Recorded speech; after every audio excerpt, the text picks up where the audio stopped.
Pour une première tentation wagnérienne, découvrez Tannhäuser de Richard Wagner au Grand Théâtre de Genève, du 21 septembre au 4 octobre.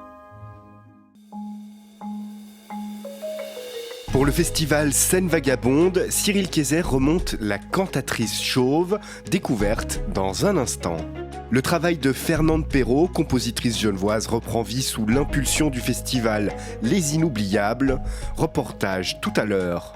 De vestiges du pont de la Machine à œuvres d'art, la petite histoire de partition, c'est en fin d'émission. La culture à Genève, c'est culte. Sur le plateau de la scène Cécilia, deux couples, les Smith et les Martin, passent la soirée ensemble.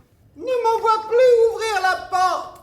Tu as bien vu que c'était inutile. Ils s'ennuient beaucoup, ils essayent de meubler et retentit une sonnerie étrange et par 3 fois, il n'y a personne derrière la porte et la 4e fois arrive un personnage qui va changer le cours de la soirée. Cette pièce d'Eugène Ionesco, La Cantatrice Chauve, est interprétée dans une version qui mêle humain et marionnette.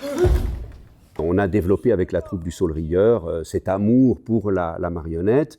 Et dans ce dispositif, ce qui est assez fou, c'est que Monsieur Smith est marié avec Madame Smith, bien sûr, mais Madame Smith est une marionnette. Et les Martin, c'est l'inverse. Madame Martin est marié avec Monsieur Martin, et Monsieur Martin est une marionnette. Pour les comédiens qui interprètent ces couples, incarner 2 personnages nécessite une préparation colossale. Bon, déjà, il faut apprendre le texte à double. Moi, j'apprends la partition de Madame Martin et de Monsieur Martin. Et Ionesco, c'est pas des partitions super simples, donc il y a un gros travail de mémoire. Et puis après, en fait, on décompose tous les mouvements. Donc, il regarde, il respire, il parle. Lorsqu'on entend sonner à la porte, c'est qu'il n'y a jamais personne. Jamais! Ce n'est pas sûr! C'est même faux. La plupart du temps, quand on entend sonner à la porte, c'est qu'il y a quelqu'un. Tout à coup, on a l'impression que la marionnette vit aussi bien que son manipulateur. Et on ne sait plus qui manipule qui. Et là, il y a une sorte d'attraction pour le public. On est fasciné par cette illusion marionnettique. Et ça nous permet de faire passer des textes apparemment absurdes ou qu'on écouterait peut-être beaucoup plus difficilement dans un jeu naturaliste avec des comédiens. Lorsque la marionnette commence à débiter des monologues incroyablement surréalistes, on s'intéresse à elle parce qu'on est fasciné par son jeu. Un jeu nourri par des années d'études du texte de Ionesco. Le metteur en scène Cyril Kayser a en effet monté des extraits de la pièce avec des centaines d'élèves lors de ses cours dans les classes du cycle ou du post-obligatoire genevois. Donc il dit « j'y vais, tu y vas ». Donc il faut qu'il ait le temps d'y aller. Je me cassais la tête pour me dire mais comment je vais persuader mes jeunes élèves que ces textes sont extraordinaires, que ce monde absurde n'est pas absurde, que chaque phrase qui a l'air absurde vient du cœur du personnage. Et j'ai dû trouver pour chaque réplique une couleur, un sentiment. Et c'est comme ça qu'une cathédrale est née un peu dans mon esprit au fil des ans.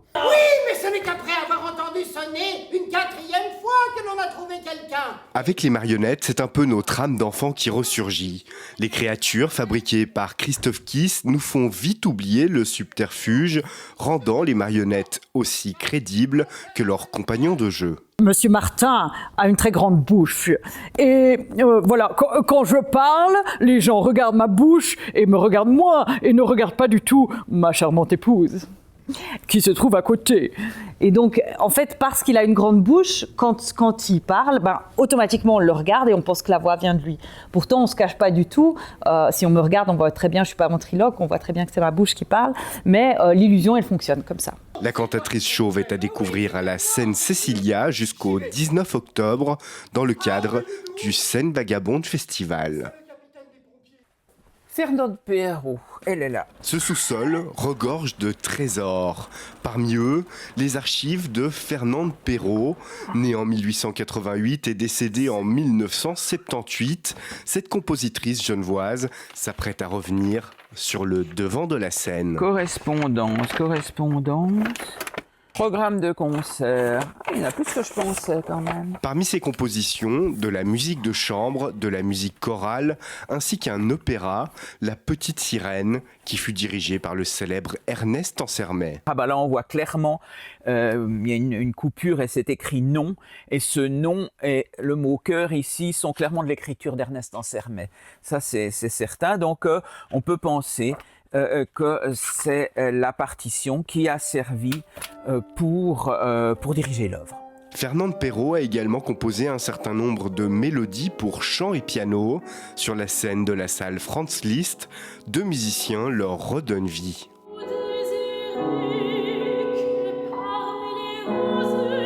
On sent dans son écriture qu'elle a eu peu d'expérience de compositrice qui écoute ses pièces en live jouées par des musiciens et de ce travail-là avec les interprètes.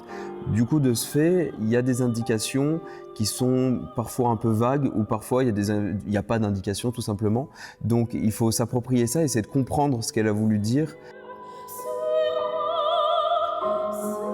Notre but en tant qu'interprète est toujours de trouver le secret de l'œuvre, ses intentions, ses couleurs, ses silences. Notre rôle, c'est aussi de redonner vie à cette œuvre, ces œuvres, de les faire entendre, afin aussi de rendre justice à un pan de notre histoire musicale et culturelle. Un pan d'histoire qui aurait pu simplement disparaître. Elle est décédée en 1978 et sa maison est restée inhabitée. Je crois qu'elle a été squattée et c'est son frère qui, une année plus tard, en catastrophe, a amené tous les documents et il fallait les prendre tout de suite. Les compositions de Fernande Perrault reprennent vie dans le cadre du festival Les Inoubliables, le 4 octobre, au musée d'Art et d'Histoire.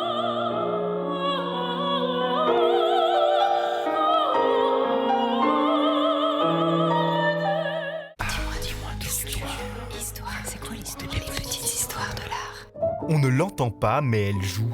Sur les rives du Rhône, partition d'Hélène Verluis s'étire en silence, comme une portée sans note, un chant discret gravé dans le bois et l'acier. Les rideaux d'écluse qui la composent sont les vestiges du pont de la Machine, autrefois chargé de réguler le niveau du lac. Démontés en 1995 lors de l'entrée en fonction du barrage du Seget, ils renaissent ici sous une nouvelle forme. Déroulés à l'horizontale, ils suivent le cours de l'eau, en surface ou presque effacés, loin du temps où la matière dialoguait avec le courant. À la frontière de l'architecture et du poème, partition n'élève pas la voix, elle murmure, et dans ce murmure, c'est toute une histoire du fleuve et de la ville qui revient doucement au fil de l'eau.